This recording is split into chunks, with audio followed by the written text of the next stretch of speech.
Hey, and welcome to Matt and Jess TV. I am Matt Rose. And I'm Jessica Bun Bun. We are here with our latest edition of Big Brother 28 live feed spoilers. This is the day after Rome's eviction. It feels like that was days ago. This has been a very, very active day in the house just when it comes to discussions. So many discussions happening, which is kind of interesting because Kamu's in power. He has the HOH, and it did feel like it was going to be pretty predictable with a lot of things. I'm not saying that his nominations are not, somewhat predictable here, but there are a lot more discussions going on than I thought there would be. I think there's a chance this week ends up being very, very interesting, and Kamu has some very big decisions to make. Like, this Right. is somebody who I think has an ego, wants to fashion himself a big player. I mean, he also has mentioned Big Brother 16 a number of times already. He And has. he might be fashioning his game after Derek in a way. And ironically, this is around the time on Derek's season that he won head of household, and Derek played it fairly safe. So, like, there's a chance Kamu may do that as well. Absolutely. And one of the things that he's been saying of how he wants to play it like Derek is going to the end with a partner. And that partner is Drew, which has been really interesting because if we all remember, he went to go vote and threw out Drew's name. And I was just like, what is happening here? I thought these two were cool. And as it turns out, Kamu thinks they're really cool. He thinks that they're absolutely going to the end together, that they are partners, that this is it for him. This is Cody, this is Derek. Well, as you are currently the mayor of Planet Drew, I think this is, I'm a Druther. as a resident Druther, you have to be very, very excited because I do not am. think there's any universe where Kamu throws Drew up. And if a different HOH was in power, there was a chance that was going to happen. Absolutely. I was getting a little bit worried about him, but nothing is going to happen to Drew this week. I'm pretty happy about that. It gives him a week to try to find a way to smooth things over or figure out how to maneuver this in another way. And as a member of Melody's resident orchestra here, I can Mhm. also celebrate the fact that just by virtue of her being connected to Drew, I do not think Kamu is going to put her in any danger, so I can breathe a little easier. Yeah, Drew has already gone to bat for her and has been kind of like, hey, we're not looking at Melody, right? I don't think we should be looking at Melody. Melody's a number for us. And Cummings like, yeah, it's okay. It's okay. So I think she's okay. Yeah, well, we have a lot to talk about when it comes to Kamu, these conversations, but Mhm. then also we seem to know who has the next power slash punishment slash it is very, very much looking like it is a power right now. It is very much looking like it is a power. All right, well, before we go any further here, be sure to join our YouTube memberships because over there we are doing exclusive Big Brother videos every single week. Yep. We have a one up right now that it's all about what newbies can do to survive against returning players Mhm. in this game. We have so much more coming on that subject every single week. And by joining our YouTube memberships, you help us to continue to do these videos that we love so, so much. So thank you. Thank you so much. We have a brand new Big Brother video coming to you tomorrow for our YouTube members only. So thank you so much to everyone who has been helping us. It helps us here so much at the channel to be able to put food on our table. So thank you. We very, very much appreciate that. Now, Kamu is HOH. Hmm. The HOH competition had a visit from a special guest, someone Jess and I both love, that Allison Grodner will never, ever like, okay, all right, just say it. It's Mr. Spectacular. Hey! Listen, I know not everybody loves Jesse, but we do. I find it very funny at this point that Jesse's somebody who has not even sniffed like the finale of any Big Brother season he participated in, has been in more Big Brother seasons pretty much than anybody else in the history of the show. I just love him. He's so ridiculous. Our plant is even called Mr. Plantacular. He's just so ridiculous. And he knows that he is. And he plays up a big character. And I really appreciate that. Yeah, that's the thing. I think Jesse is a nice guy who also just knows how to get attention for himself by being Sure. ridiculous. Now, I think there's a fair question as to why Kamu wanted to win this competition, just because, like, superficially, it didn't feel like anybody was like, oh, we need to get rid of Kamu right now. Like, some No. people talked about it briefly over the last week, but it really comes down to, like, per some of the conversations in the house, like, Mallory and Lyric were reasonably close, and if one of them won, like, you don't know what's gonna happen. So it's like, all right, I understand why Kamu would end up getting this. Absolutely. And like I said, I was a little bit like, oh, Kamu won. Okay, so the Power Alliance is still in power. And I know Drew is still part of this big alliance, Mhm. kind of, sort of. I mean, he feels like he is, and some people in it feel like he is. But everything that's been happening with Dee and Angela spiraling out, that anything he does, they think he's like, gaming and scheming. And while he is now starting to look at other people, it's because they're so paranoid about him that he doesn't know what else to do. Well, yeah, they have given him roughly no choice. If like everything had played Right. out differently the last week, Drew would probably fall a lot more directly in line. And I mean, how Kamu acts as head of household is probably going to continue to at least influence what Drew does over the next couple of days. Because when it comes to Kamu as HOH, there is good news and there is bad news for his game. Like we've talked about this. The Kamu's not a bad player. He does have some pretty distinctive weaknesses that have shown up over the last 24 hours. Yeah, he is not Derek. Like, stop. I know you want to play like Derek. Yeah. Everybody wants to play like Derek, but there is only one Derek. Sorry. Yeah, the biggest problem, and we'll get into some details over time here, is that you know who Kamu really, really loves? Is Kamu. Kamu loves to hear himself talk. And whenever Kamu starts talking, I don't think he realizes, oh, there's a point where I don't have to say anything anymore. I could just like keep a bit of information to myself. Absolutely. Okay, so the plan right now seems to be that Jason will be the target when the dust settles on everything, which, you know, lo and behold, not a big surprise. Jason No. almost won the veto. He did win the blockbuster. Like, he is actually a legitimate competition threat at this point. Yeah, he's also won safety.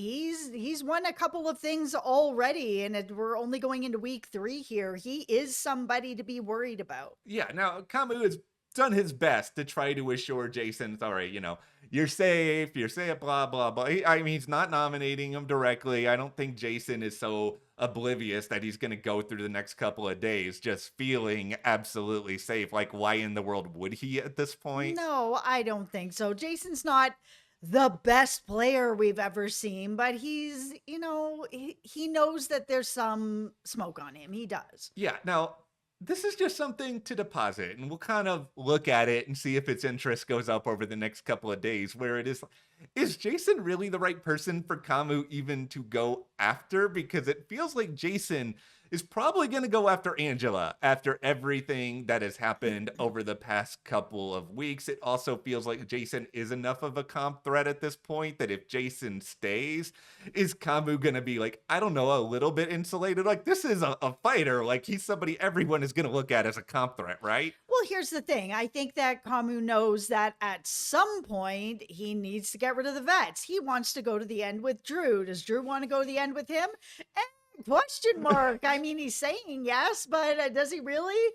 We'll find out. Like, it doesn't feel like 100%, but he's definitely telling Kamu what he wants to hear. Yes. But the vets are not who he's looking to go to the end with. And if Kamu wants to make sure that he has those votes, then he can't necessarily be directly the person to get them out. So keeping Jason around would have been a better move for him, because if Jason's going to go after them, then that works out for Kamu. He doesn't have to do that.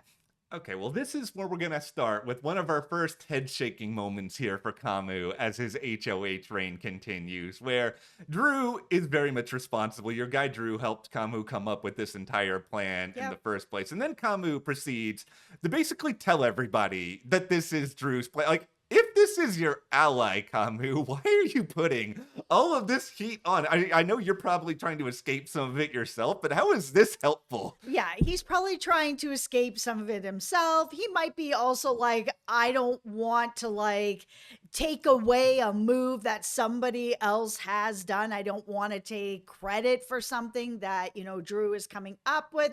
Maybe he's hoping that everyone will feel like Drew's participating. Drew is trying to help the alliance. I feel like Kamu probably thought he was doing the right thing, but instead he was handing him the bus schedule. It's just More smoke on Drew.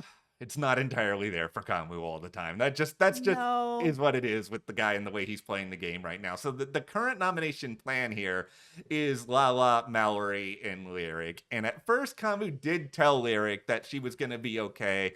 That was going to be safe. That Yeah. was yesterday. Then, of course, all the discussions happen with the tool shed. Names get thrown around. He eventually changes his mind, has to go back to her, explain everything. What is interesting is that Dee, Angela, and Haley, like, they really pushed for Taylor to go on the block. And Kamu was like, nope, not doing that, not doing that now, not doing that after the veto. I am just not doing that. No, there's a little bit of evidence out there that he's got a bit of a crush on Taylor, so I don't think he really wants her to go anywhere. No, he does. This is really To be fair, she cute. this is a season of really weird and random showmances where we have actual showmances, we have flirtmances, we have We have Bridgerton going on with Drew and Melody, the yearning. it's the Kamu and Taylor one is so because it's like they're not even on the same side of the house. Like they occasionally talk. And then you have Jason out here who is just like actively encouraging Taylor to go to Kamu and flirt, say it's gonna help your game. It's like she's talked to him, but I haven't really seen her be like, hey, Kamu, tell me about your fighting days. Like that hasn't happened at any point in the last 24 hours. Jason's not wrong, though. I mean, that's not a bad move for Taylor. No, it's not. So it does seem like if Kamu has the opportunity to win the veto, he's going to use it on Lyric. That is where he stands. It just feels like Lyric is already navigating at this point into the position of being the super pawn who will be in this spot for a good chunk of the season now. Absolutely. I mean, she did come close to winning this HOH, so unless she can get herself off the block out of this situation again, maybe she can actually win something. So one little thing, and I think this is categorized under possible storylines to watch here, is it kind of feels like Angela, well, at least when it comes to these nominees, she's more inclined to try to protect Mallory, who could be the target in the event that the veto does not get used for whatever reason. But Dee is really trying to protect Lyric, and we've talked about this. Dee has formed a relationship with Lyric where they can talk. Lyric will give her some information. Yeah. Like, neither Mallory nor Lyric are perfect players, but this is the first time I've really seen Angela and Dee have any sort of like strategic disagreement because they're like always with each other. They absolutely are. So that's just something to watch at this point. Okay, so like as you said earlier, Kamu does view Drew as his true number one in the game. And you know, Drew, he's got the thing with Barrett. He may or may not agree. Like he just has to do his best in order to indulge him at this point. That's the kind of the problem with it. You don't want to end up like Tyler where you have 15 final twos. But at the same time, if you've got someone who is the HOH in Kamu who's like, you're my number one guy. We're going to be, you know, number ones together. What is Drew supposed to say? We'll see. Yes. I'm not sure. No, there's none of those answers are correct. The only answer he has is yes. But I'm just not sure if it's for real. I know they have a name and all that, Yeah. but I really feel like what he's got going on with Barrett is actually something. Yeah, I think that's the most likely final two that he has at this point, at least based Right. on the evidence that we have seen, at least So far. Yeah, right now. So one benefit Kamu does get from his HOA train at this point is just the gift of information, right? Like people are gonna Right. come, they're gonna tell him things to try to keep themselves safe. Like Mallory has come and told him how she wants to get up the survivor players, and like that could be an incentive if eventually he does want to take them out. And like if Drew is his real final two here, like wouldn't he want to? Like there's a reason to keep Mallory around, at least with that in mind right now. Absolutely. Anyone that Kamu can keep that is going to go after the survivor players or go Yep. after Angela, these are the people he should be keeping around so that he can just skate under the radar without actually ever having to take those shots. Someone else can take that shot and then he can get them out. Now here is where things get a little bit messy for Kamu. And Kamu, maybe you're being strategic here. I kind of wonder if you just like blabbing about things that you know. But he's also talked with Lala, and a lot of this is I gotta justify the nomination, right? Like I gotta talk to her. And Lala starts by being messy. She takes up the baton here and she just says to Kamu, you know, we haven't talked game that much, and you know the reason why is I think you're with Angela, Haley, Dee, Devins, and Drew. I'm like, you know, you're not wrong. I don't know if you should be like, I know who you're working with directly to the HOH. I think she probably, if I had to guess, tinfoil hat, Yeah. she just knows that she's going to be a target and is just like, I already know what's going on. She might as well at that point. So then Kamu tries to give Lala justification that, oh, a lot of people, they're saying your name, and here's why they're saying your name. It's not necessarily game. It's just that they're tired because you complain a lot about having to clean up a lot or that you're having to stay up really late, which, I know not everybody wants to do, but competitions sometimes happen late. Listen, I understand sometimes competitions happen late, but as somebody who is in her old lady era, I like to go to bed on time. I completely understand. I want a reasonable hour. 10 o'clock, don't be calling me. Don't be texting me. Unless there's an emergency, I am not getting up for anything. I totally get it. But you are on Big Brother. Mhm. And the unfortunate part is every season there is somebody in there that's like, man, we have like so many people living in this house. There's always ants in this house. This house is always dirty. Nobody's picking up after themselves. Yeah. As somebody who likes to live in a clean house, I work at home and I live at home. I'm at home a lot. I'm not that social of a person, but I also am home a lot. If things are all over the place, it makes it really difficult to be in here. I totally understand. Living with all those people, Yeah. you guys are all adults. Like, you can't pick up after yourself. How old are you? It's not that hard. You drink out of a glass, you wash your glass. It's so simple. Lala shouldn't have to be in that spot, to be honest. And every season, whoever's in that spot shouldn't have to be in that spot. Be responsible for yourself. Here's the part I will sympathize with Lala for. It's just sort of the simple fact that she's always going to stand out no matter what because she's one of the oldest people in there. And I think whenever you're in that spot, you're always going to have a microscope on you for... It does happen. Yeah, like for whatever you're saying. And like Angela, one of the other older people in the house, she's got a microscope because she's Angela. But it's just all this other attention is going to go to her. And a lot of it is going to be unfair. She just has to take this opportunity to lock in a little bit more. Like, she's probably not going to be the target. I say probably because Haley has talked about wanting her out for a long time, but she just needs to really build something. She just hasn't had enough urgency at this point. It's only Friday, so lots can change before, we're finally at eviction. Lala, probably not the target right now. Okay, it's time to shake our heads again at Kamu. Kamu, why are you talking to Lala about, oh, you know what, Lala?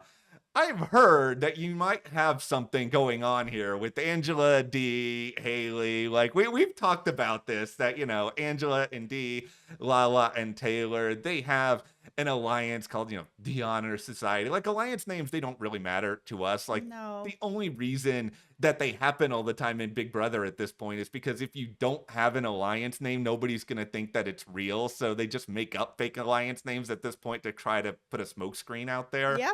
The problem that comes with all of this is like, all right, well, now Lala knows someone's out here leaking information. Like, that's going to cause some trust issues. And Kamu telling her this, it's also going to be like, well, Kamu, why are you telling her information that, that's going to show that we have some trust issues with Lala? Like, right now, Lala's trying to blame it on Haley for like obvious reasons, but really it's a lot more than Haley that has caused this. Absolutely. Okay, so the nominations are official now. They are Lyric, Mallory, and then Lala. Yeah. Like, no surprise there. The thing about Kamu, he is going to be consistent throughout the week. Like, I'm not calling him stubborn, but I think he is very, very headstrong. He's going to do whatever he wants. He's going to be a little bit blunt. I think that is sort of the coach in him, somebody who gives pretty direct instruction. He's not going to be constantly flip-flopping, changing his mind. Like, it's gonna take a really compelling argument, I think, to get him to change things over the next little while. Absolutely. And the big alliance doesn't really have any reason this early on to really push back against anything. That's like, okay, Kamu wants to get out, whoever he wants to get out, that's fine. They all have to go anyways, so let's just kick out whoever. It doesn't matter. Let Kamu have his win. I think it's going to be a tough week in that way of not predictability, but definitely trying to push back on Kamu. And if anybody's willing to, because there is any bigger target than what is going on with the possible backdoor of Jason, or if we're going to lose somebody who's on the block. Because, like I said, for this alliance, they all have to go. And this is the thing about Kamu being headstrong that he can use further, is that if he continues to double and triple down on whatever his plan is, people are going to get more desperate because he's not flip-flopping, and they will probably tell him more information that they shouldn't. Like, I mean, we already have Lyric out here throwing Melody under the bus, saying she's not a good ally. Like, we have people turning on each other, even if it's small. And this is stuff that Kamu doesn't have to pass around at this point, but he can just sort of store it in his brain for when the situation does come to it, and then it's just a question of whether or not other people actually believe what he is saying.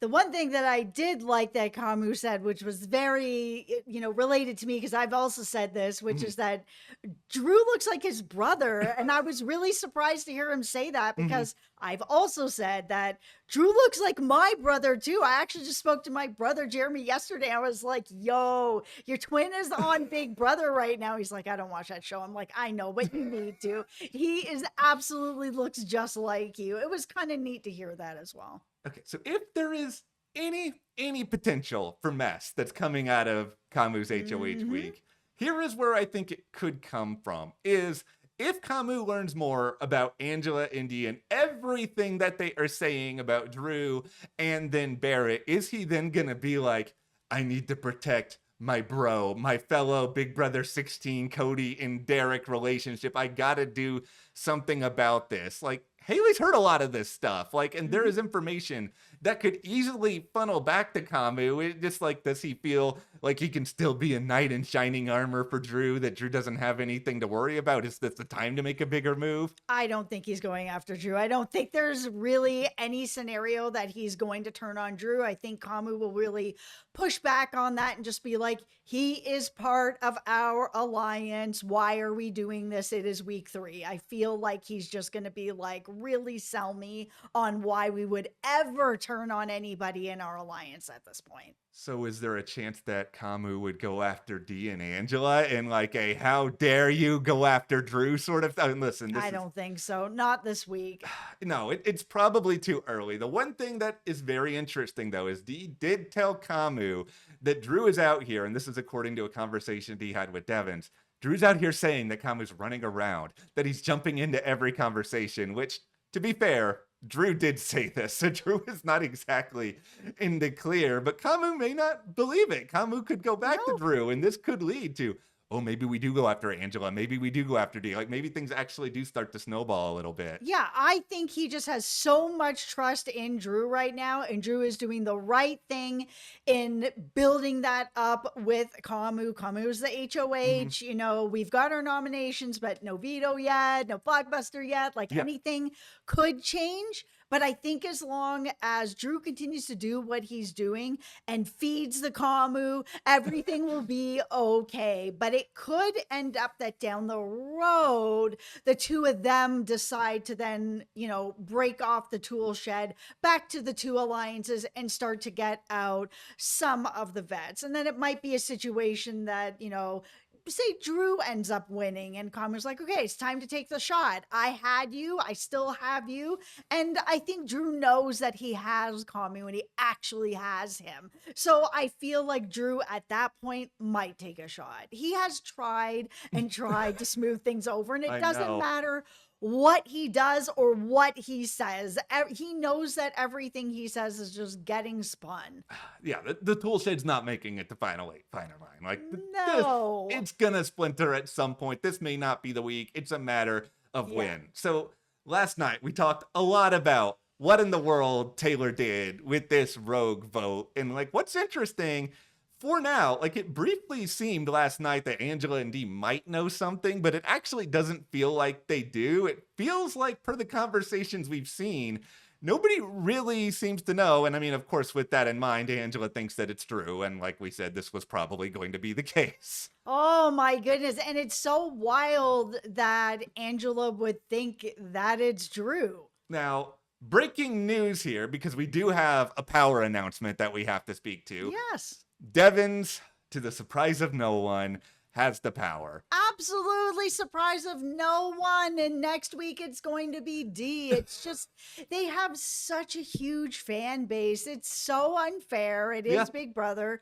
Big Brother's unfair. There's no surprise that Devin's ended up with this. But he went to the DR. He was in there for a little while. He came out, like immediately went to like a solo camera and started like dancing around. So it's like, all right, Devin. Another thing here, if we're just going to complain about production a little bit more with how unfair this twist is, it's not just that you have 3 reality TV stars. It's also the way in which this voting window works. It's very hard to get a lot of people rooting for the underdogs unified on one person, because I'm sure that there was a big anti-Devins and D movement out there, but they probably cast a lot of votes for Rome, and Rome is no longer eligible for pretty obvious reasons. So it's really hard to like pull your votes on somebody else if that person is on the block. Well, that's the thing, right? Like, you only have now at this point this week only 2 returnees that you can throw your votes on, where you still have like how many other house guests, like 12, 14, whatever. There's so many of them that people are just voting for their favorites. It's all getting spread out. Yeah. Where when you're looking at the returnees, there's only 2. So it's only going to one of 2 people. Yeah. So of course it's going to be one of the 2 of them are going to end up with it. Next week, it'll be D. Yeah, and that's the other part of this, is that if you're Angelus fans, if you're Devins fans, like they're all gonna be like, vote for D. So it's like all 3 fans, or all 3 of these returnees, they just all kind of glob together, and that makes it even more of a problem here. Especially if you're a fan of Devins, right? I mean, Devins and D are working together, so you want Devins to go further, then you want D to have a power.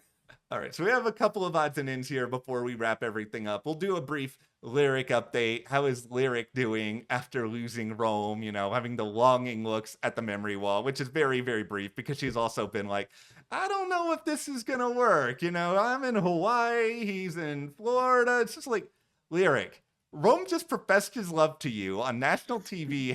Why are you downplaying this now? Like, he's not even in the house anymore. I know. I just feel like she's probably worried about this vote that Taylor threw out there. We saw her after it all. Devin's being like, I swear I didn't put this vote out. I feel like she just wants to distance herself as much as she can, because I think also a lot of her gameplay is flirting. It just is. And if she's, you know, Rome has like basically peed all over her and it's like, this is mine at this point, then it's Lyric is probably sitting back being like, okay, cool. So even though I knew this was coming and that, you know, I agreed and it was fine or whatever, now that I am in the game by myself, my part of my strategy is I like to flirt a little bit and try to get something a little bit going, but I can't do that if everybody thinks I'm going to walk out of this house and marry Rome. And I think she's trying to find a way to back out of it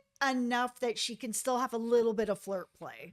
I think Lyric's going to be fine for a long time, just because like she doesn't have that close of an ally now. I know she's got Melody and I know she's got Mallory, but they're all alternating between throwing each other under the bus. So I just feel like they're also going to be targeted before her at this point. Yeah, over and over again. Okay, so finally here, well, we have a major head shake with Kamu. We've done the slight ones, but this is just like full, no, what is wrong with you, Kamu level, just like, okay. So he's having this conversation with Chuck, with Barrett. Yash is there, and he just starts talking about the tool shed. And Yash is right there. Yash is not in this alliance. No, he is not. Listen, it's very hard to keep some of that like in your mind of who's in what. And Kamu kind of has a couple side alliances going, all kinds of stuff going on.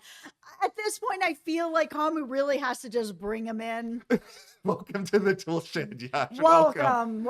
You can, I mean, the tool shed's basically almost nothing at this point anyway. Right. Like, the thing with Yash, and if this was a different player, maybe I would be even more concerned about this. The problem is that Yash is so fundamentally clueless. This is a guy, and this is not a joke, who felt like America was going to give him a power because of his storyline. And I'm just thinking about, like, Is the storyline in the room with us, Yash? What is this storyline that you're speaking of, that you were on the block one time? I like to think that maybe Yash just doesn't care because Ashley already told everybody this. Already, week one, all these people are working together. This shouldn't be a secret. And I think Yash is also just delusional enough because he's got his own fake alliance that was created with Drew and Barrett and Devin, that he may just be like, this is the real thing, guys. We're running the show. We've got this taken care of. I don't care what any of these other people have to say. Like, Dee did eventually go to Kamu because,